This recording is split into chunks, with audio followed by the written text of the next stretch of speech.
Bismillahirrahmanirrahim. Alhamdulillah nahmaduhu wa nasta'inuhu wa nastaghfiruh wa na'udzu billahi min shururi anfusina wa min sayyiati a'malina. May yahdihillahu fala mudilla lahu wa may yudlil fala hadiya lahu. Asyhadu an la ilaha illallah wahdahu la syarika lah wa asyhadu anna Muhammadan abduhu wa rasuluh la nabiyya ba'dah. Allahumma salli wa sallim ala nabiyyina Muhammad wa ala alihi wa sahbihi ajma'in, amma ba'd. Hadirin dan hadirat serta para pemirsa yang saya hormati, Assalamualaikum warahmatullahi wabarakatuh. Alhamdulillah, kita bersyukur kehadirat Allah Azza wa Jalla. Berkat taufiknya kita dapat sekali lagi bersama dalam majlis ilmu yang akan kita isi dengan dua sesi. Pertama, setengah jam pertama kita akan bahas satu topik yang cukup penting, yaitu fadilat taubat nasuha. Dan 15 menit berikutnya menjawab beberapa soalan para jamaah. Kita awali dengan topik fadilat taubat nasuha. Di dalam Al-Quranul Karim, Allah Subhanahu wa Ta'ala berfirman pada ayat yang ke-8 dari surat At-Tahrim. Coba kita semak dan saksikan sendiri dalam buku Ke Arah Memahami Al-Quran dan Al-Hadis jilid 4. Halaman 321. Allah berfirman, A'udzu billahi minasyaitonir rajim. Ya ayyuhalladzina amanu tubu ilallahi taubatan nasuha. Asa rabbukum an yukaffira ankum sayyi'atikum wa yudkhilakum jannatin tajri min tahtihal anhar. Yawma la yukhzillahu an-nabiyya walladzina amanu ma'ah nuruhum yas'a baina aydihim wa biaymanihim yaquluna rabbana atmim lana nurana waghfir lana innaka ala kulli syai'in qadir.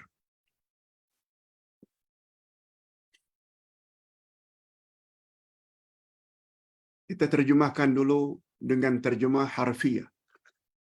Hai orang-orang yang beriman, bertobatlah kamu kepada Allah dengan tobat nasuha.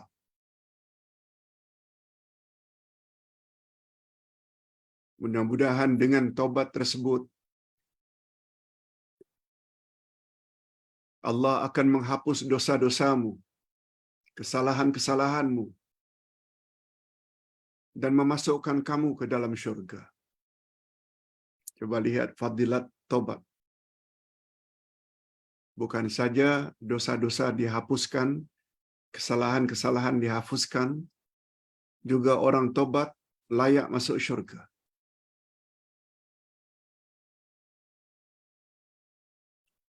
Syurga yang di bawahnya mengalir sungai-sungai. Pada hari itu Allah tidak menghinakan Nabi dan orang-orang yang beriman bersamanya. Nabi dan orang-orang beriman kepada Nabi, Allah tidak akan hinakan. Maknanya, mereka akan mendapat kemuliaan. Sedang cahaya mereka memancar di hadapan dan di sebelah kanan mereka. Sambil mereka mengatakan, Ya Tuhan kami, Sempurnakanlah bagi kami cahaya kami. Ampunilah kami. Sesungguhnya Engkau Maha Kuasa atas segala sesuatu. Okey, melalui terjemah harfiah saja kita mampu membuat kesimpulan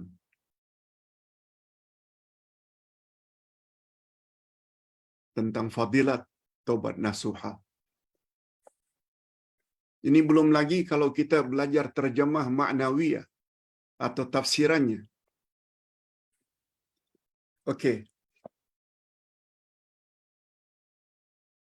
Ustaz yakin karena para jemaah semua sudah baca topik ini tadi malam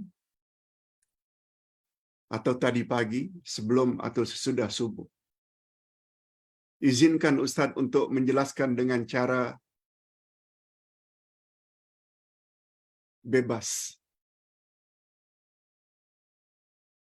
Perkataan taubat berasal dari taba yatubu taubatan. Maknanya rujuk, iaitu kembali. Kalau rujuk kembali suami kepada isteri yang telah diceraikannya satu atau dua, itu rujuk. Taubat juga membawa makna rujuk, iaitu kembali ke pangkuan Allah. Kembali ke pangkal jalan.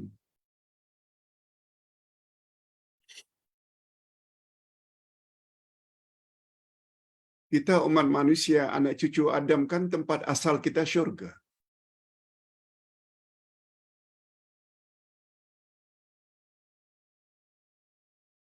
Lalu Adam dan Hawa, atuk dan nenek kita dikeluarkan dari syurga gara-gara ikut rayuan syaitan.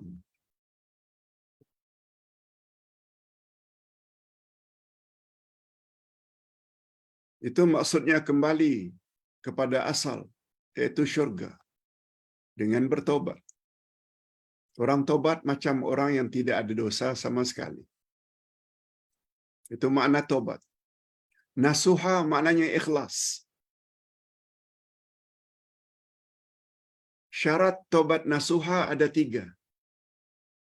Tinggalkan dosa,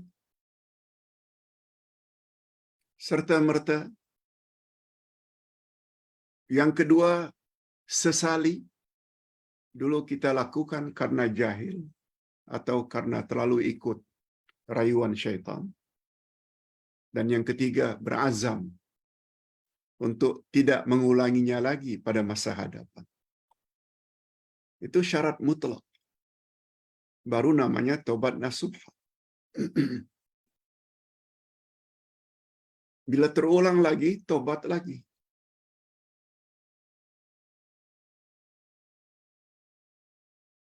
Sebab tidak ada manusia dari kalangan anak cucu Adam kecuali berdosa. Pernah buat salah. Sebagaimana sabda Nabi, kullu bani Adam khata' wa khairul khata'in at-tawwabun. Tiap-tiap anak cucu Adam pernah buat salah. Dan sebaik-baik orang yang bersalah adalah orang yang bertobat. Mudah-mudahan kita termasuk ke dalam golongan orang-orang yang bertobat. Sebab kita bukan maksum. Yang maksum hanya Nabi atau Rasul. Pernah buat salah, dosa. Sama ada besar atau kecil, sama ada banyak atau sedikit, mesti. Itu sudah fitrah anak cucu Adam.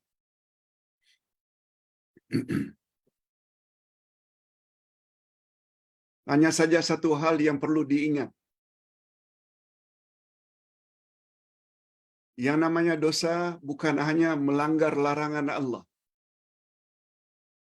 Ingat baik-baik poin ini.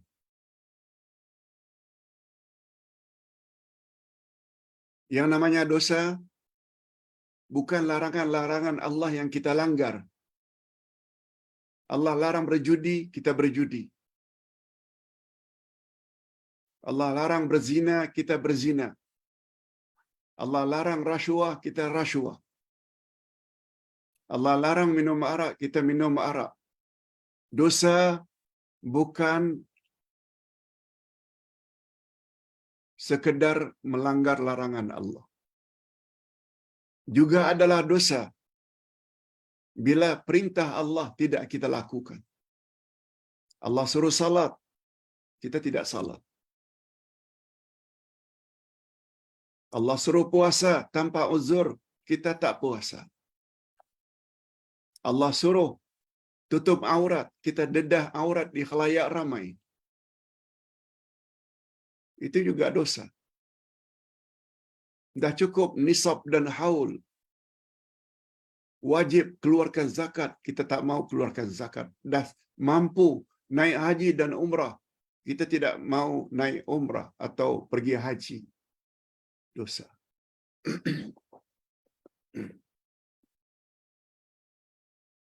Allah suruh berbuat ihsan, berbuat baik pada ibu bapa, lalu kita selalu menyakiti hati ibu bapa.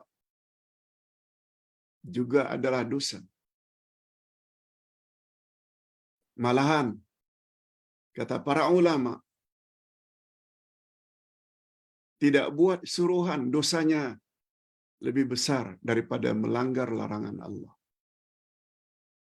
Tidak salat, dosanya lebih besar daripada minum arak. Kita tak nafikan sama-sama dosa besar.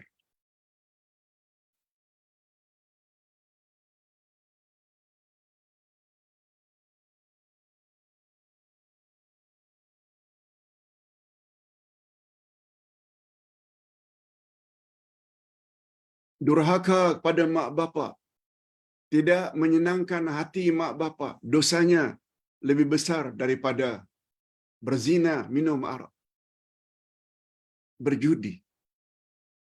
Apa sebab? Sebab berbuat ihsan pada mak bapa datangnya dalam bentuk perintah. Wabil walidaini ihsana, terhadap ibu bapa hendaklah kamu berbuat ihsan. Lalu kita tidak berbuat ihsan. Jangan dikira dosanya kecil, besar. Itu kaedahnya. Kaedah ini kurang difahami oleh kebanyakan masyarakat. Kalau orang minum arak, berjudi, berzina, dianggap macam sampah masyarakat. Tapi orang yang tidak salat, tak puasa, tidak tutup aurat, tidak berbuat ihsan pada mak bapa, macam tak ada apa-apa. Mereka malah disanjung.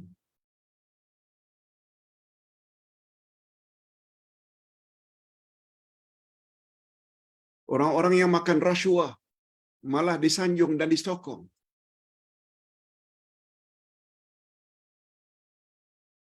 Itu namanya umat Islam yang jahil. Salah persepsi.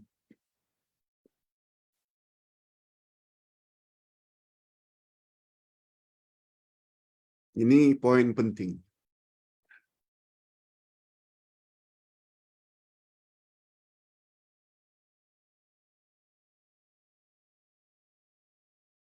Berikutnya kita ingin sebut tobat adalah lebih utama dari ibadat. Tobat adalah lebih utama daripada ibadat.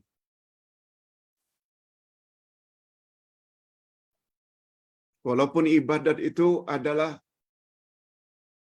matlamat utama kita dicipta oleh Allah. Sebagaimana firman Allah ayat 56 Az-Zariyat. "Wa ma khalaqtul jinna wal insa illa liya'budun." Aku tidak jadikan jin dan manusia melainkan agar mereka beribadat kepadaku. Menunjukkan betapa pentingnya ibadat. Namun demikian, tobat adalah lebih penting dari ibadat. Kalau ditanya mengapa, Pak Ustaz?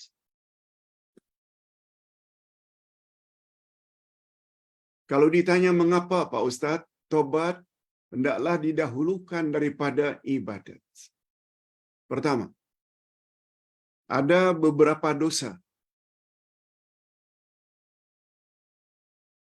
yang bila kita tidak tobat daripadanya, ibadat kita banyak macam manapun, zero.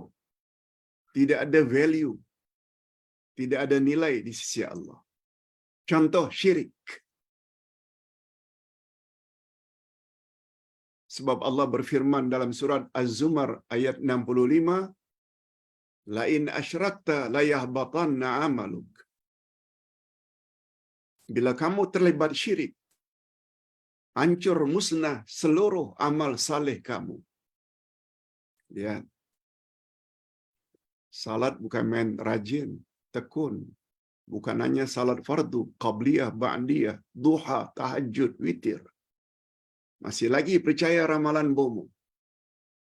Masih lagi pergi ke tempat-tempat tukang sihir.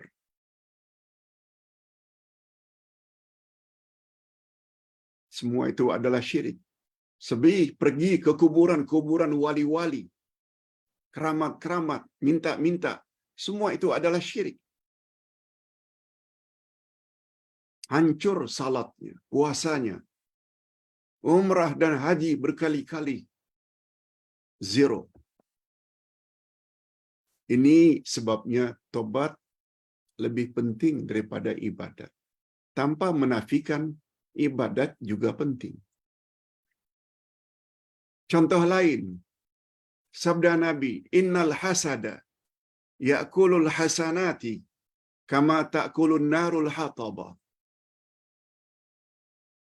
Hasad dengki memakan amal baikmu bagaikan api makan kayu api. Jadi arang, jadi abu. Gara-gara hasad dengki. Sebab tidak tobat daripada sifat hasad dan dengki.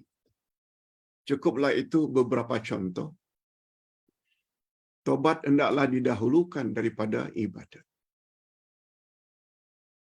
Apalagi Allah Subhanahu wa taala berfirman dalam surat At-Taubah ayat 112. 112. Allah berfirman, At-taibun al-abidun al-hamidun. Ayatnya panjang. Cukup Ustaz bacakan sedikit daripadanya. Orang-orang yang bertobat, orang-orang yang beribadat, orang-orang yang memuji Allah. Mana yang Allah sebut lebih dahulu? At-taibun, orang-orang yang tobat. Baru disusuli al-abidun, orang-orang yang beribadat. Sabda Nabi sallallahu alaihi wasallam, ibda bima bada Allahu bihi au kama qala. Dahulukan olehmu apa yang Allah dahulukan. Nah, dalam hal ini tobat dulu baru ibadat. Ini memberi isyarat. Kita hendaklah tobat dulu.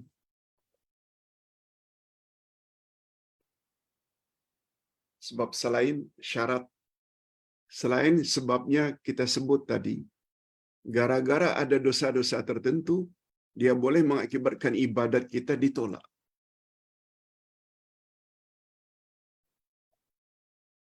Termasuklah dosa buat bid'ah. Mereka-reka cara ibadat baru yang Nabi tak ajar. Dia boleh mengakibatkan amal kita ditolak. Kita biasa dengar hadis Nabi. Man amila amalan laisa alaihi amruna fahuwa rad. Siapa buat amalan tidak ikut cara kami, kata Nabi, ditolak.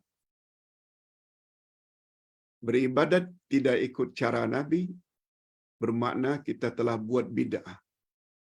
Tambah sini, tambah sana, tokok sini, tokok sana. Malah beranggapan dengan penambahan-penambahan itu membuat ibadat lebih sempurna, salah. Malah sebaliknya, dengan penambahan itu, besar kemungkinan ibadat kita ditolak. Hadis sahih. Di sini perlunya kita punya ilmu. Semua kita tahu syarat amal diterima paling kurang ada dua bagi kita orang Islam. Pertama, ikhlas lillah, tauhid, niat semata-mata karena Allah. Yang kedua, kita beribadat hendaklah ikut cara Rasulullah sallallahu alaihi wasallam. Bila tidak karena Allah, maknanya ada unsur syirik. Paling kurang syiriknya namanya riya. Walaupun itu syirik kecil, ditolak. Yang kedua, walaupun ikhlas, tambah sana, tambah sini dalam beramal ibadat, tolak lagi. Lihat betapa bahayanya orang yang jahil. Cuma sayangnya, sungguh banyak orang yang tidak tahu yang dia itu jahil. Dia jahil bahwa dia itu jahil. Dia tak tahu bahwa dia itu adalah insan yang tidak tahu. Buktinya, tak mau belajar, tak mau dengar. Bila dengar saja agak lain penyampaiannya dari adat istiadat nenek moyang, dah dicop dengan bermacam-macam tuduhan.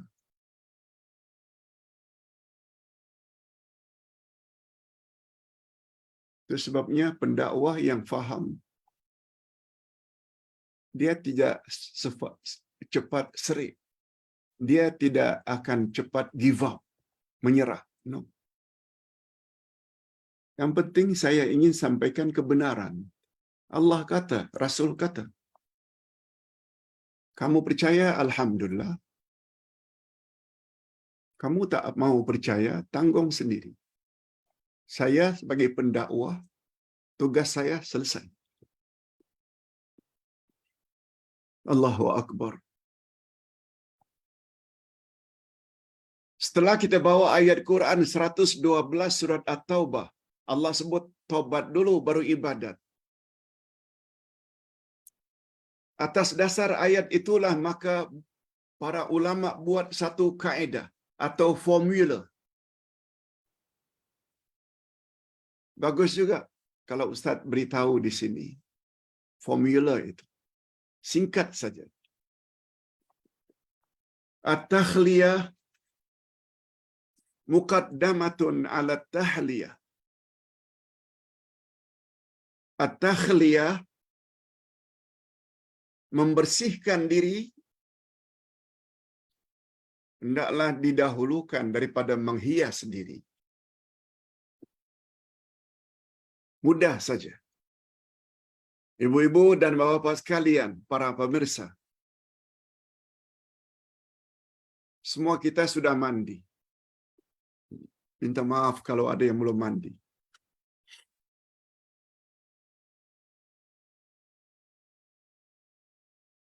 Ustaz belum ceramah, Ustaz mandi. Biar segar.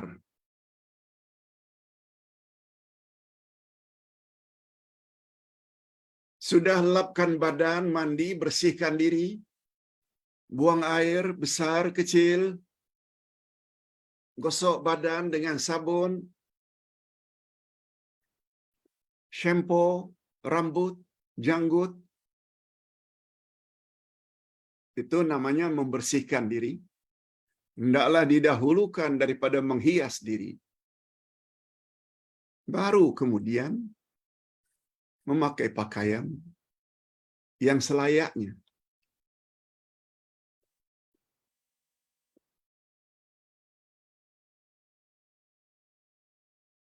Orang tidak akan buat sebaliknya. Memakai pakaian lengkap. Lengkap dengan ketayap, lengkap kacamata, lengkap dengan syok. Masuk bilik mandi, buka shower.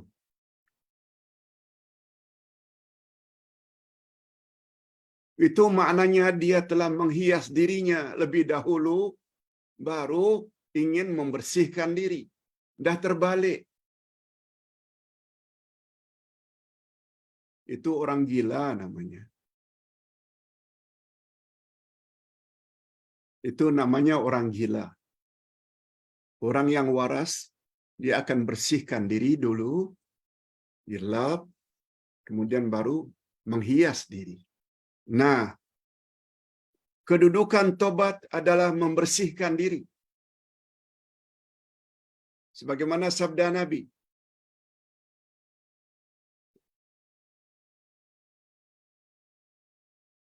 Apa kata Nabi dalam hadis tadi?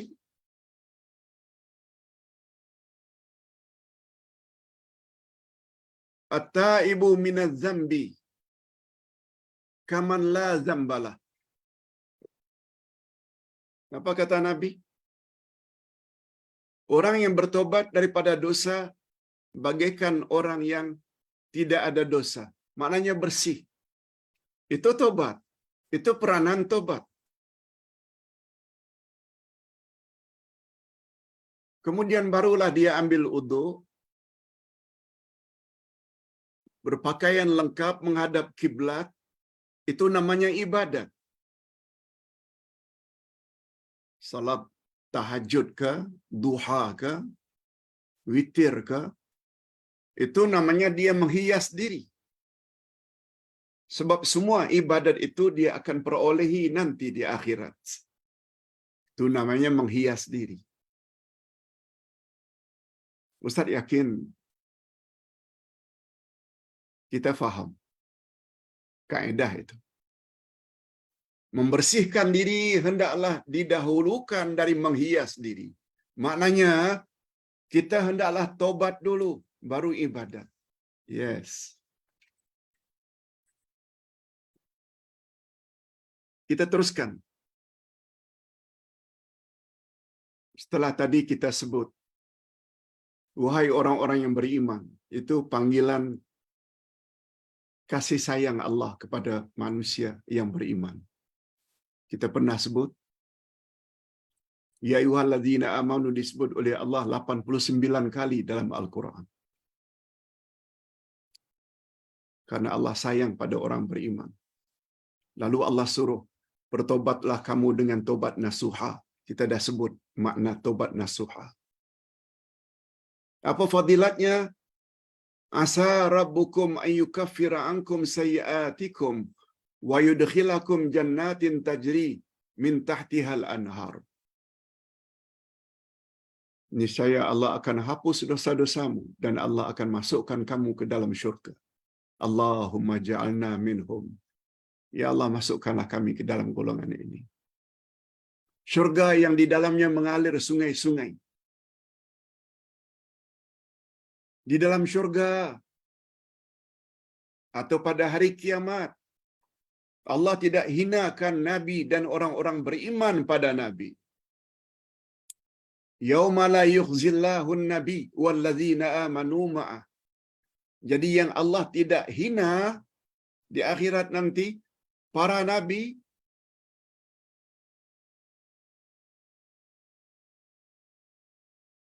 Allah tidak hina, sebab masuk neraka itu suatu penghinaan.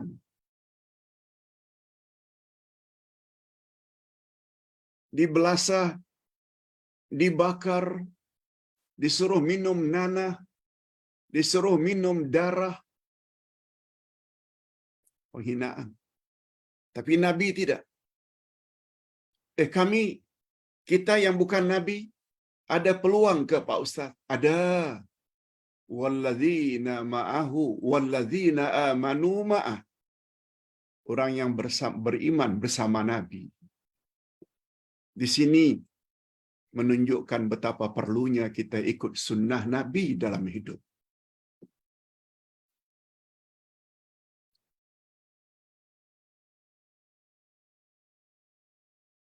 Di sini salahnya setengah anggapan orang-orang awam. ikut sunnah Nabi Wahabi. Songsang. Pemecah masyarakat. Allahu Akbar. Terbalik. Terbalik.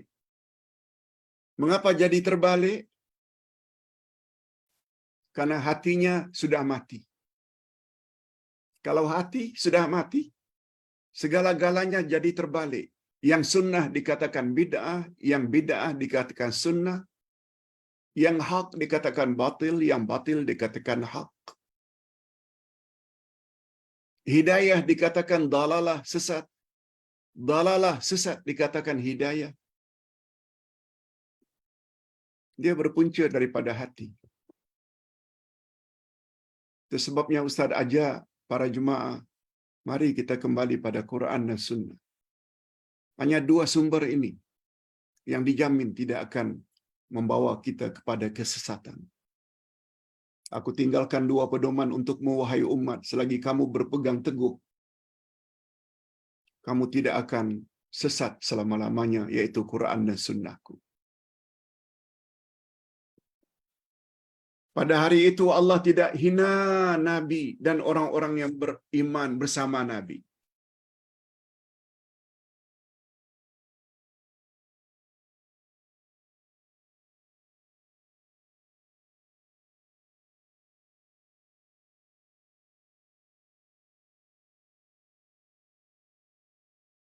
Kemudian Allah Subhanahu wa taala sebut, Nabi dan orang-orang yang beriman dengan Nabi itu akan diberi oleh Allah cahaya di akhirat nanti. Dari depan dan dari kanan. Itu menunjukkan satu kebahagiaan dan keselesaan. Mudah-mudahan kita termasuk dalam golongan itu. Dan mereka berdoa, Rabbana atmim lana nurana waghfir lana.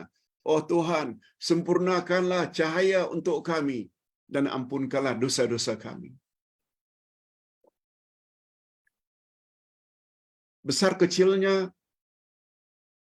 cahaya yang menerangi seseorang di akhirat, dia sangat tergantung. Sampai di mana baik buruknya amalnya, banyak sedikitnya amalnya.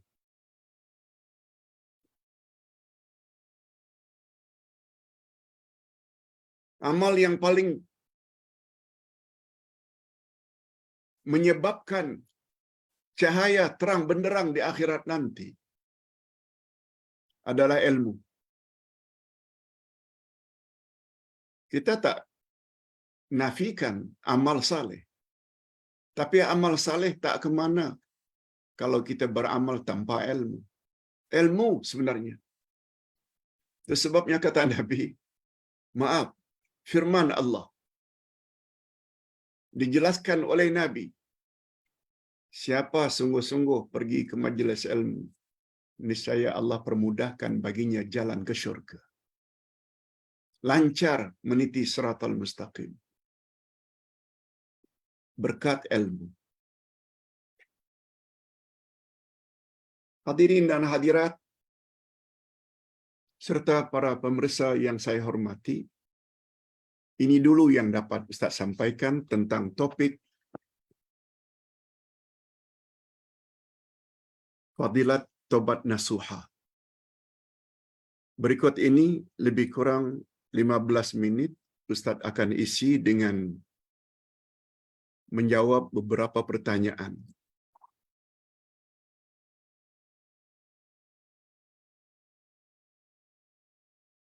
Pertama sekali pertanyaannya, Pak Ustaz,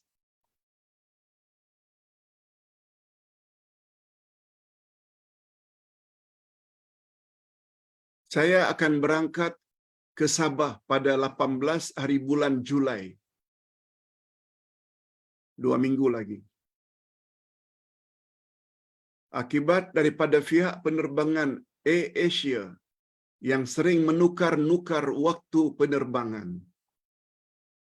Flight yang akan saya naiki tersebut telah ditukar kepada 6.15. lebih kurang 1 jam lebih sedikit sebelum maghrib.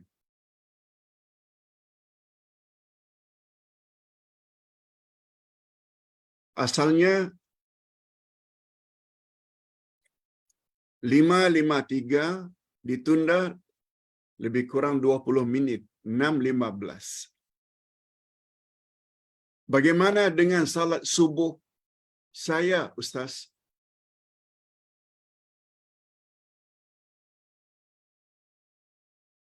Maaf, pagi ya, 6:15 pagi, bukan petang, maaf. Yang ditanya pagi. Lalu diundur dari 5:15. Maaf, dari 5:53 masuk waktu 5:53. Delay ke 6:15. Sudah masuk waktu subuh.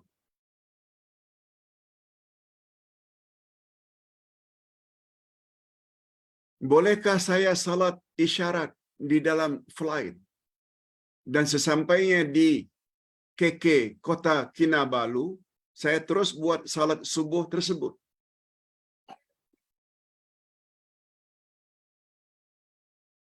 Hadirin dan hadirat, perkara ini kita selalu sebut dan jelaskan. Kita dibolehkan salat dalam pesawat. Ambil saja wudu sebelum naik kapal terbang, atau beruduklah dalam kapal terbang dengan hanya spray, ratakan, spray tangan, ratakan, uduk kan macam itu. Pokoknya menyampaikan air ke anggota uduk. Kemudian dalam keadaan duduk dalam pesawat, walaupun ke arah tidak menghala ke arah kiblat, salat saja. Sebab itu dimaafkan. Tak perlu salat isyarat. Dan salat itu tak perlu dikada. Dah sah dah.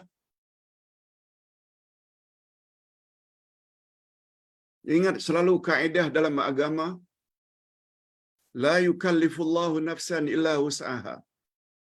Allah tidak memberatkan manusia kecuali apa yang dia termampu. Itu yang dia termampu. Itu salat itu sudah sah dan tak perlu dikata. Malah tidak salat dalam pesawat hukumnya dosa. Menangguh-nangguhkan sampai habis waktu. Lalu berniat qada saja nanti, no. Dosa besar meninggalkan salat jika tidak salat dalam waktunya, kecuali lupa. Tapi kes yang ditanya tadi itu, kes bukan lupa. Yang kedua, apabila saya buat salat jama', contoh salat maghrib bersama isya', selepas buat jama' takdim, saya buat salat sunat ba'diyah maghrib. Tetapi untuk salat sunat ba'diyah isya', bila waktu yang perlu saya buat, adakah bila masuk waktu isya' saya sudah boleh buat salat ba'diyah isya' tersebut? Mohon pencerahan Pak Ustaz. Terima kasih. Hadirin dan hadirat, bila kita musafir, menurut Nabi, salat yang jangan kita tinggalkan, salat sunat yang kita jangan tinggalkan, 2 saja. Pertama witir, yang kedua qabliyah subuh. Salat sunat rawatib yang lain, sebelum zuhur, setelah zuhur, setelah maghrib, setelah isya', tak payah kita buat. Tak buat boleh. Apalagi kalau kita jama'. Jama' maknanya menggabungkan 2 salat dalam satu waktu. Kita kasar pula yang 4 rakaat jadi 2 kan dengan tujuan meringankan. Mengapa mesti buat pula qabliyah atau ba'diyah maghrib, ba'diyah isya? Tak perlu. Sebab kata Nabi dalam hadis lain,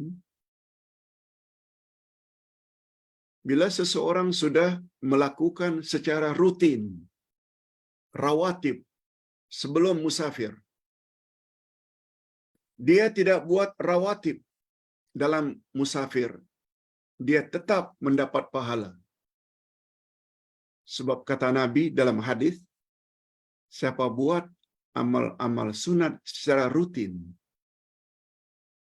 lalu dia musafir atau dia sakit, dia tetap mendapat ganjaran walaupun dia tidak buat salat sunat tersebut.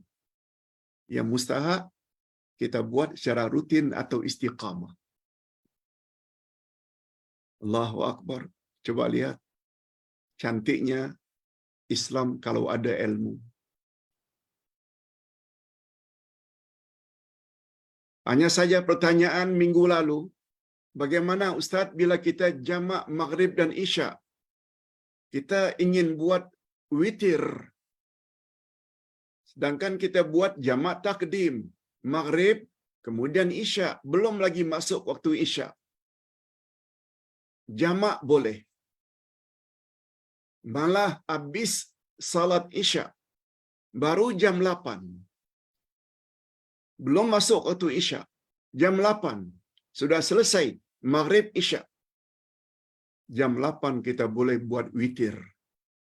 Begitu pandangan para fuqaha. Walaupun isya belum masuk. Sebab kita sudah buat jamak takdim. Hadirin dan hadirat rahimakumullah.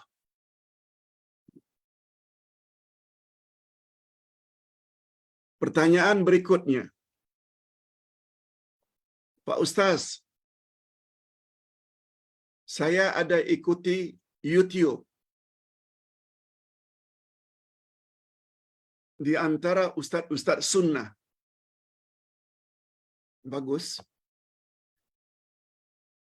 Cuma yang menjadi pertanyaan, ustaz tersebut mengatakan,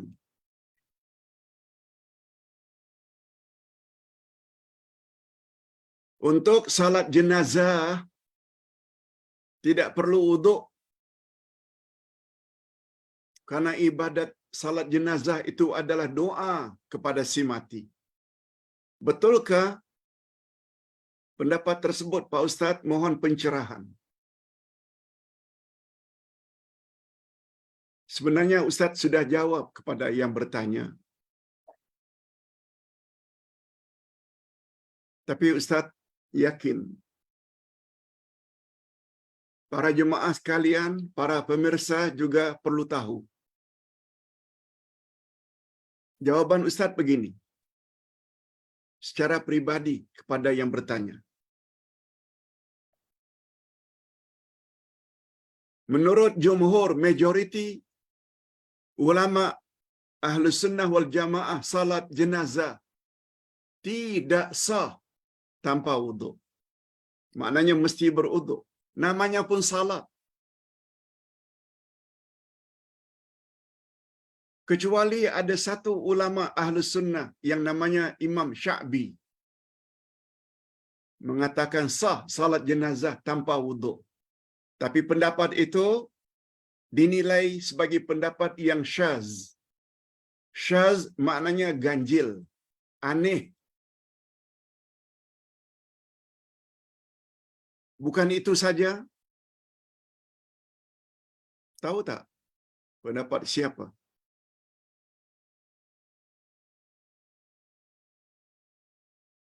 Yang mengatakan salat jenazah sah tanpa wuduk?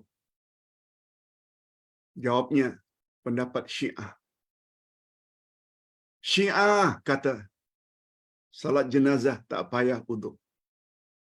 Tapi Ahlus Sunnah wal Jamaah termasuk Imam An-Nawawi tidak sah salat jenazah tanpa wuduk. Okey.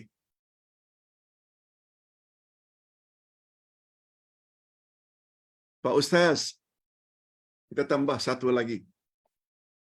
Biar 3. Macam mana nak tegur kawan kita yang salahkan pemakanan bila Allah uji dengan kesihatan? Dia sakit. Padahal dia jaga makan. Makan yang baik-baik belaka. Dia kata dapat penyakit sebab makan yang tidak tayyib, yang tidak baik. Saya rasa tak berapa betul apa yang dia cakap. Kalau betul sebab makanan saja,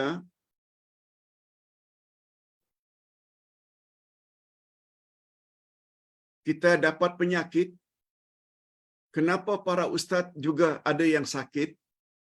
Padahal ustaz semuanya makan yang tayyib-tayyib. Hadirin dan hadirat, masalahnya begini.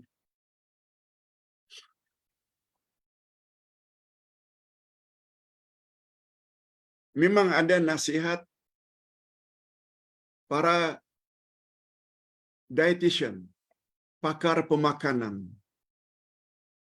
Kalau awak ada sakit jenis ini, sebaiknya jangan makan ini. Sebab dia dapat memudaratkan.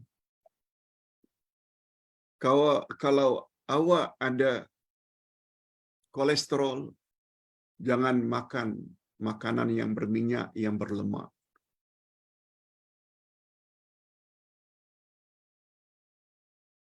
Kalau awak ada asam urat, jangan makan makanan seafood. Kalau awak ada diabetik, sebaiknya makan ini dan jangan makan itu. Kalau itu semua dikatakan sebagai penyebab, masih boleh lagi.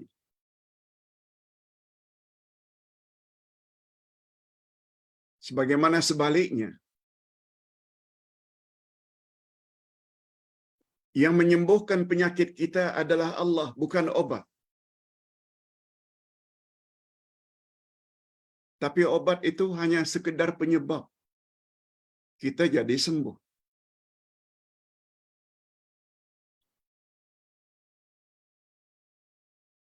Apabila kita pening, sakit kepala, makan painkiller atau makan Panadol. Tidak salah. Tapi bila kita sembuh setelah makan Panadol, jangan kata Panadol yang menyembuhkan kita. Yang menyembuhkan kita adalah Allah. Panadol hanya penyebab saja. Allah berfirman dalam Al-Quran, "Wa idza maridtu fahuwa yashfin." Bila aku sakit, dialah Allah yang telah menyembuhkan daku, bukan obat. Tapi meyakini obat sebagai sebab tidak mengapa. Sebagaimana kita haus, kita minum. Setelah minum, hilang dahaga. Tidak salah. Kalau keyakinan kita air sekedar penyebab hilang dahaga. Bukan air yang menghilangkan dahaga. Yang menghilangkan dahaga tetap Allah. Oleh sebab itu,